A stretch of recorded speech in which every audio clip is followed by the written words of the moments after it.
It is on in New Orleans as we see Carmelo Anthony getting ready for a big night down in New Orleans. I don't mean eating crawfish either. Defender, and I think it's great for Chauncey Billups is saving his legs. David West, first shot of the game for New Orleans, and that is a good sign.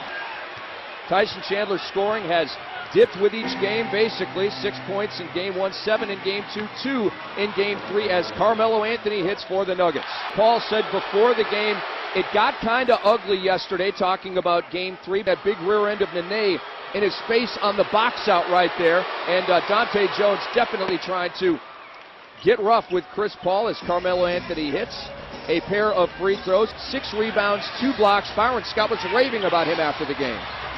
That's just too easy. I mean, defensively right now, Peja Stojakovic, David West, no communication. That little baby baseline, Jay. Back comes Melo for the Nugs, under a minute to go in the first. In rhythm, and he hits it right in Peja's face. A 22-point bulge for the Denver Nuggets. They have a long time to play, though. And the New Orleans Hornets are one of the best come-from-behind teams in the NBA, but the Melo Man hanging and hitting as he flies out of bounds. The lead back to 20 for Denver. 25 in Game 3, and looking like he might have a 30-pluser here. He is 5 of 5 for 12 points. Melo's got that look. He has that look. Guess what? The Nuggets have that look. Butler trying to check Carmelo. Wiggling, juking, firing, and he hits again. 6 of 6 start for Carmelo Anthony. He leads everybody with 14. The lead back to 22. Ball back, J.R. Smith moving and grooving. Off to his good buddy Carmelo. Down low to Chris Anderson, and the Birdman flushes. Equal foul, that hurts your team. Well, it does hurt your team.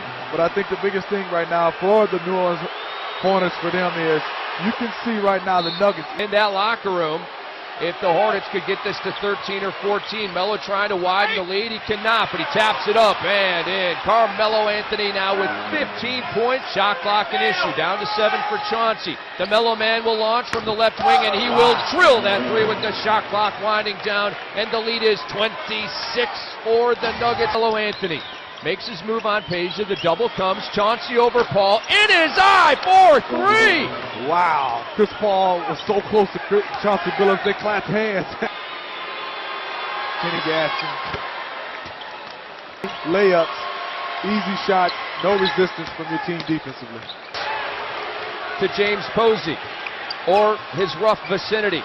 Melo from the right wing. Yes, it is good. And Carmelo Anthony is having a game. I started to get a little bit upset, and the referee's definitely going to have to keep this under control as far as the...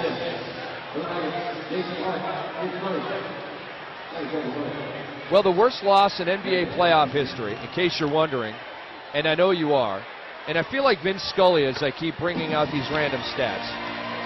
March 19th, 1956. And by the way, I love Vince Scully, one of the greatest of all time. He's like 82 or 83 years old. Still rocking the mic for the LA Dodgers. It's unbelievable. He still sounds like he's 44, by the way. The Minneapolis Lakers defeated the St. Louis Hawks 133 to 75. A 58-point drubbing. Under 30 seconds to go. Jason Hart to J.R. Smith from Denver, and it's good. What's the score right now, Rick? 37 plus 21 is 58. Tied up. We're sitting on an NBA record right now. A 121-63 decision in Game 4 for the Denver Nuggets. They take a 3-1 series lead, and we have witnessed history. Not since 1956, when my Minneapolis Lakers defeated the St. Louis Hawks by 58, have we had this big of a blowout. The Nuggets by 58.